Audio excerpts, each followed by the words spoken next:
estamos en Primer Plano y estamos en comunicación con el doctor Walter Ziegler. Él es director de salud mental del CIPROSA. Doctor, ¿dónde cree usted que está el foco de contagio de la COVID-19? Bueno, hablar de una situación de pandemia tiene que ver como lo que yo le expresaba hace unos minutos, ¿no? Que una situación de pandemia es una enfermedad comunitaria y la mejor manera de salir es a través de acciones comunitarias.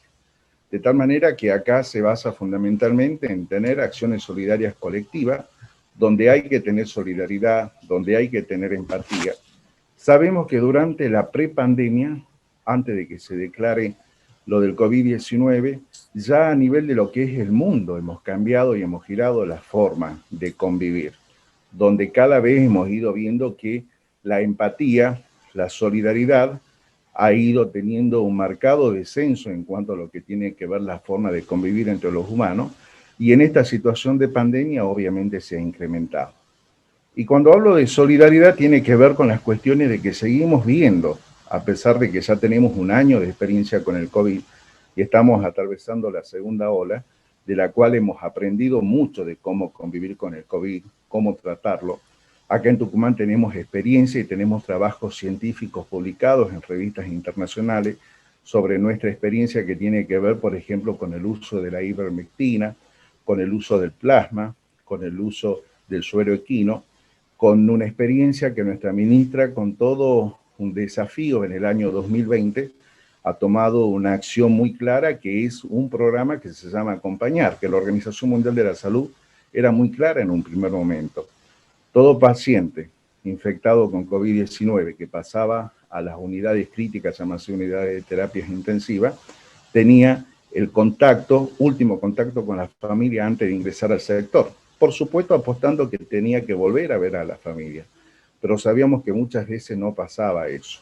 Entonces, acá en Tucumán, nuestra ministra puso en marcha, ha sido una de las primeras provincias en Argentina, de crear un programa que es Acompañar, que casualmente tiene que ver con el hecho de acompañar el proceso que tiene que ver con el estado crítico que tiene el paciente, no únicamente al paciente, sino también a la familia, y permitir que la familia pueda acceder a verlo, al paciente que está, en este caso, en una unidad de terapia intensiva.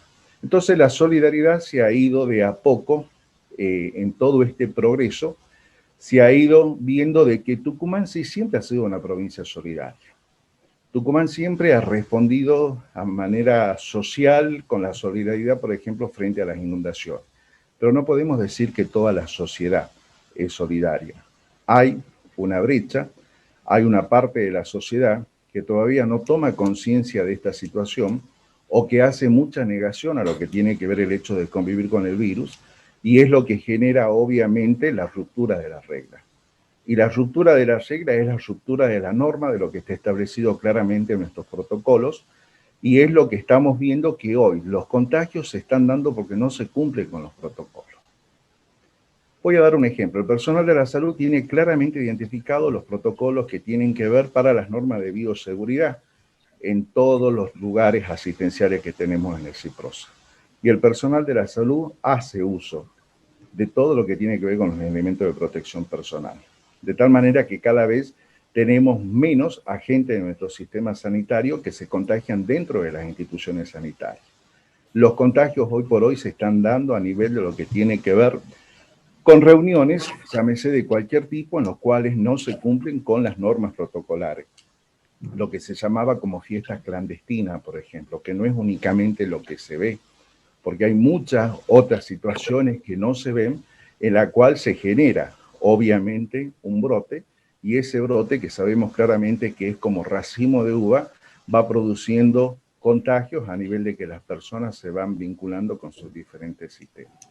Entonces, hoy podemos decir que el hecho de no cumplir con las normas, de no cumplir con las medidas restrictivas que se han indicado para protegernos entre todos, es lo que está llevando a que tengamos un mayor incremento de casos. Seguimos viendo sujetos, personas, en las calles sin barbijo, o sujetos que están en canchas de fútbol, por dar un ejemplo, o sujetos que están por ahí compartiendo la parada de un colectivo, o el hecho de asistir a hacer una compra en el lugar que fuere, sin el uso de los elementos de protección personal. Y eso es lo que está generando, obviamente, la segunda ola, sumado a lo que hemos visto en estas horas, que tiene que ver con el cambio climático, donde ya las bajas temperaturas se están acentuando, se están haciendo sentir y sabemos, estamos preparados para que estos meses tengamos un mayor incremento. No porque lo digamos nosotros acá en Tucumán, sino porque en el mundo sabemos que el descenso de temperatura produce mayor replicación de este virus. Pasó 1 año y medio de la pandemia. ¿Cuál es su reflexión? Y bueno, que en esta situación de pandemia hemos tenido medidas restrictivas que nos han generado mucho enojo. El comportamiento humano ha ido pasando por diferentes etapas. Desde el 20 de marzo, que es lo que se ha establecido a nivel del decreto presidencial, que es que la Argentina entraba en esta medida de aislamiento preventivo obligatorio, llámese cuarentena, que se ha ido excediendo de los 40 días, obviamente, ha ido produciendo en un primer momento mucho miedo, mucho temor, llámese ansiedad. A medida que han ido pasando los meses, hemos visto mucha angustia, mucha preocupación por el existir, mucha preocupación por lo que vendrá, mucha preocupación y aprender a manejar este concepto de lo que tiene que ver con la incertidumbre. A fines del año 2020 hemos tenido mucho enojo porque de por sí el calendario durante el mes de diciembre produce mucha movilización de las emociones. Y acá las emociones que se movilizan cuando uno hace un balance de lo que pasó durante el año han venido muy incrementadas con casualmente la incertidumbre y el no saber qué va a pasar durante el año 2021. A pesar de que ya a nivel del mundo ya estábamos con otros países que tenían la segunda ola. Y hoy estamos frente a lo que tiene que ver con la negación, porque hay mucha gente que sigue negando la existencia del virus.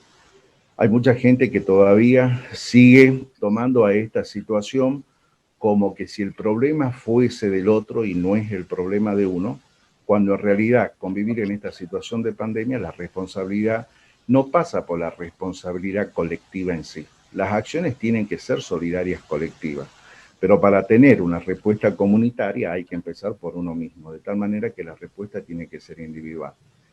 Durante el año 2020 podríamos decir que hemos tenido acciones que han sido positivas y acciones que han sido negativas. Lo negativo yo lo resumo específicamente con lo que tiene que ver con los enojos en sus diferentes matices y con lo que tiene que ver la negación. Y lo positivo es que tenemos una nueva forma de convivir. Estas cuestiones del aislamiento, estas cuestiones de mantenernos en casa, este lema que se dijo quédate en casa, ha hecho de que se adquieran nuevas herramientas de convivencia, porque las herramientas siempre las hemos tenido, pero no en el hecho de hacer un uso racional de lo que tiene que ver con algunos elementos, por ejemplo, lo que tiene que ver con todo lo que es informático. Así, por ejemplo, hay familias que han aprendido a usar grupos de WhatsApp, a comunicarse a través de grupos de WhatsApp. Hay familias que han aprendido a valorar lo que tienen dentro de un hogar.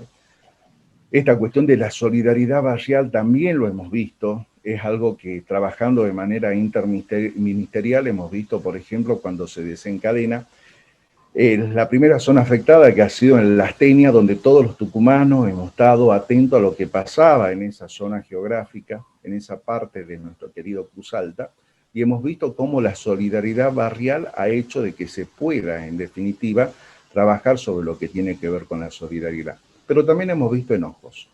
Hemos visto enojos de gente que no entendía lo que pasaba, hemos visto agresiones a lo que tiene que ver a las personas que estaban positivas, hemos visto personas que estaban positivas y que tenían temor de decir que estaban positivas dentro de un edificio, dentro de su barrio, por la marginación, y por supuesto la agresión también hacia el personal de la salud, que eso es algo que pre-pandemia ya lo veníamos viendo, y en pandemia también hemos visto lamentablemente algunas acciones de violencia hacia el personal de la salud, personal de seguridad.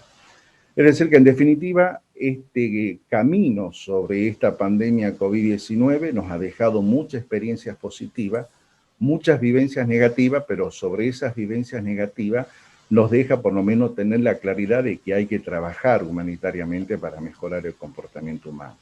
Sin lugar a duda, toda esta etapa de vivencia que estamos atravesando es lo que va a quedar para hacer un estudio post-pandemia, donde seguro que va a haber relatos, seguro que va a haber narraciones, seguro que va a haber películas expresando esta situación que es histórica.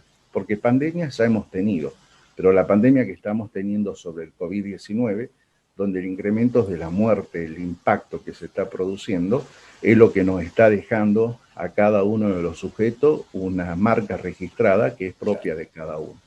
Hoy podemos decir que todos los sujetos tenemos un familiar, un conocido, que ha atravesado por una situación muy crítica de lo que tiene que ver con la enfermedad del COVID en sí, y también las pérdidas, ¿no? Las pérdidas de los seres queridos. De alguna manera todos estamos afectados y todos somos vulnerables con la incertidumbre, con este sentir de la incertidumbre que, bueno, hoy estamos en la etapa de la vacunación, hay que apostar a la vacunación, hay que apostar a una buena comunicación. La comunicación, que es este espacio que ustedes están creando, tiene que ver con una herramienta sanitaria muy importante, porque acá toda la comunidad merece tener una información precisa y concisa, y no entrar en esta cuestión del uso irracional de lo que tiene que ver, por ejemplo, con las redes sociales, que muchas veces generan mucho incremento de lo que tiene que ver el miedo, el temor, y es lo que desencadena en el proceso de ese miedo, temor e inseguridad, a que aparezca ya así, no un trastorno, sino que estemos frente a enfermedades mentales propiamente dichas que requieren un abordaje interdisciplinario. Bien, hoy por doctor. hoy estamos hablando mucho de lo que es la medicalización en la pandemia.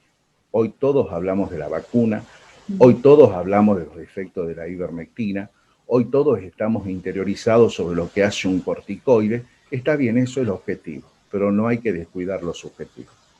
Doctor, le agradecemos por esta entrevista y por brindarnos su tiempo. Realmente muchas gracias por sus conceptos. No, gracias a ustedes. Hacemos una pausa y enseguida continuamos en Primer Plano.